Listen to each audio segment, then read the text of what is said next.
Hello everyone, and welcome back to the channel, and welcome to another Jurassic World Evolution 2 video. Today, I'm going to be showcasing all of the changes that were made in Update 7 to Jurassic World Evolution 2. So, starting off, in challenge mode, we can now create our own custom challenges. We can change the levels if we want square levels, expanded levels, default levels. We can change what map we want. We can change the difficulty, environments, objectives, all that kind of stuff. I'm not going to go into all of the changes that you can make. However, just by looking at it, I can tell it's very similar to the sandbox kind of settings, which is cool. And you can also share them with your friends. So if I wanted to create a really difficult challenge mode and share it with my friends, I get a little code here, and I could share that code, and then they can play my challenge level, which would be pretty cool to do. So it kind of introduces a way to play Jurassic World Evolution 2 with your friends, which is cool. Okay, the next addition is in the species viewer. So let's go to Amargasaurus, and let's create a cool skin. Mangrove Forest and Pelophylax. I like this skin, it's really cool, and I like it. Now, what I can do is if I press R, it favorites the skin and the pattern, which is really cool. And now, if I go into the game, I can see the skin I favorited, which is a really helpful feature that way so you don't have to go back and forth between the game and the species viewer. Speaking of favoriting things, you can now favorite any animal in your park.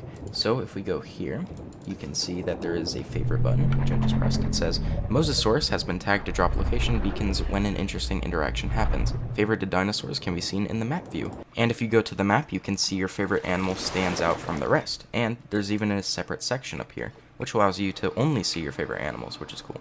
Also introduced in this update was the Aquatic viewing dome and the rock platform, both of which are really cool and to make the lagoons even better.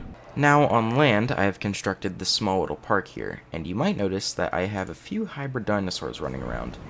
Now, except for bumping into the vehicles, which they will occasionally do, they are allowed to walk amongst the guests, and you'll notice the guests aren't panicking, which is pretty interesting. There's even an Indoraptor there, and the guests don't care. So this is a new setting in sandbox mode, and I think if you go to dinosaurs, dinosaur danger to guest, I have it off.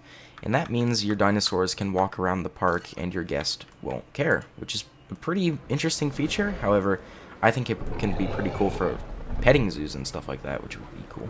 But yeah, not a care in the world that a Indominus Rex is just sitting right there, which is kind of funny. Now, in the demolish section, we have a new sort of option, which is the cosmetic damage option.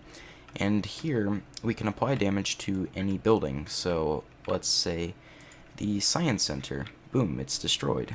So this is a good way to destroy buildings without waiting for storms, which is a really cool feature if you want to do a movie and it takes place in a kind of abandoned park and everything's destroyed. This is a good way to do that and not have to use storms, which aren't guaranteed to hit any of your buildings.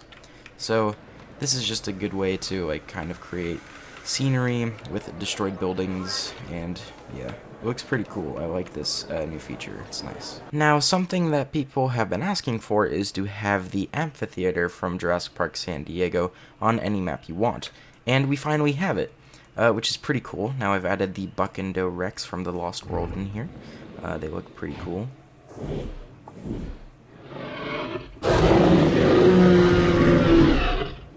Very cool. But yeah, you can now place the amphitheater on any map you want. The only problem is it still says Jurassic Park San Diego. But if you ignore that, it's still a really cool attraction to add to your parks. Now over here, I've constructed multiple lagoons, and the reason why is because marine reptiles finally have social animations. Now, we've seen a few of them in the previous videos. However, let's check out some social animations for other aquatic reptiles.